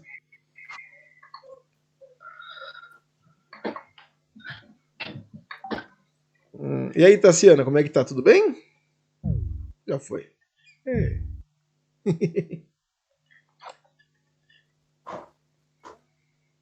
Tchau, Lu. Denis. Fala, Denis. Diga, Denis. Luiz. Eu sou Monzilo. João, você tá de barba aí? Estou. Esse é modelo Aqui modelo da pandemia? Aqui em Minas Gerais. Semana que vem eu vou te mandar aquele material. Ótimo. Tá? Como é que tá a esposa? Tudo bem? Preparamos uma parte aqui. Vocês estão conseguindo manter os trabalhos abertos com a pandemia ou Porque, tecnicamente, a questão de psicologia é serviço essencial, não é? Não? Mas estamos fazendo online. Ah. A Geni abriu a online e estamos com 50% dos nossos pacientes fazendo online. E foi permitido abrir 2 vezes por semana agora. Olha só. Então, nós estamos aqui em Minas e terça e quarta a gente fica em São Paulo, lá na clínica. Aos poucos está voltando o presencial. Pelo menos está sendo possível fazer, né? Porque, João, é aquela coisa, né? Não, tem muita gente precisando disso, hein? Ainda mais nessa situação toda, surgem outros problemas mentais, né? A gente está vendo o desespero das pessoas pelo Facebook, o que está vindo de mensagens que tu vê que a pessoa está fora de si quando escreve aquilo, né? É verdade. Não só, eu acho que o isolamento, mas também a própria tensão de perda de trabalho e todo o contexto, né? Como isso é triste, né? É uma quantidade muito grande de pessoas procurando por causa disso. Eu espero que vocês tenham aí a melhor saída possível, né? E que a gente espera que em breve, pelo menos o brasileiro possa voltar aos poucos, né, à normalidade. Porque o legítimo se correr, o bicho pega, se ficar, o bicho come, né? Tá complicado mesmo. Qualquer decisão que tu tomar, alguém vai reclamar. Com muita fé. Eu não queria ser prefeito, nem vereador, nem governador e nem presidente nessa altura. De nenhuma cidade daqui, é verdade. Aqui tá demais. Né? Mas o João, fica à vontade, eu sei que vocês estão aí dentro das possibilidades se comunicando com o pessoal do grupo à distância, né? Que o que nós pudermos ajudar vocês aí e mantermos o diálogo também para estimular o pessoal do grupo, vai ser uma alegria para nós. Isso é muito bom. É muito bom. Assim que a gente voltar, a gente quer uma participação sua nessa volta. A gente está prevendo para setembro, né? O próprio colégio está prevendo setembro a reabertura, né? Não sei se vai ser possível, mas eu acho que no primeiro ensaio eu gostaria muito de uma palavra sua para o grupo. Não, mas vai ser uma alegria. Eu acompanhei vocês aqui na Alemanha, né? Para nós, assim, seguidamente eu converso com a Liz, a questão, né, de todo o trajeto que vocês fizeram, né, e que a gente se alegrou muito de ter vocês aqui. E o grupo mudou muito de lá para cá também, né? Então, isso é um amadurecimento como entidade, né? Não pela dança A, B ou C, né? Foi uma experiência muito grande e vocês nos passaram também muitas informações e isso o grupo cresceu. Os últimos, quando nós chegamos aqui em agosto, tivemos apresentações até dezembro, já foi de um modo diferente, sabe? Corrigindo muita coisa, nos empolgando mais ainda, sabe? E foi muito bom. Pena que deu a única apresentação esse ano fizemos uma oficina com o pessoal lá de Gramado. Legal. Bom, mas agora é esperar que a coisa volte e planejar, né? Tem tempo de planejar. Então tá bom. Grande abraço, João. Essa família linda aí. Um grande abraço para vocês. Certo. Tchau, tchau. Tchau, Marcelo, como é que tá o senhor aí? Tudo bem? Eu não tô te ouvindo, não. Tá no... Não estou te... E agora, melhorou? Agora sim. Então tá bom, eu acho que é o fone que tá com problema aqui. Até que vai, né? Até que vai, tudo tranquilo, apesar do confinamento geral aí, tá um pouco mais... Enfim, não sei quem quer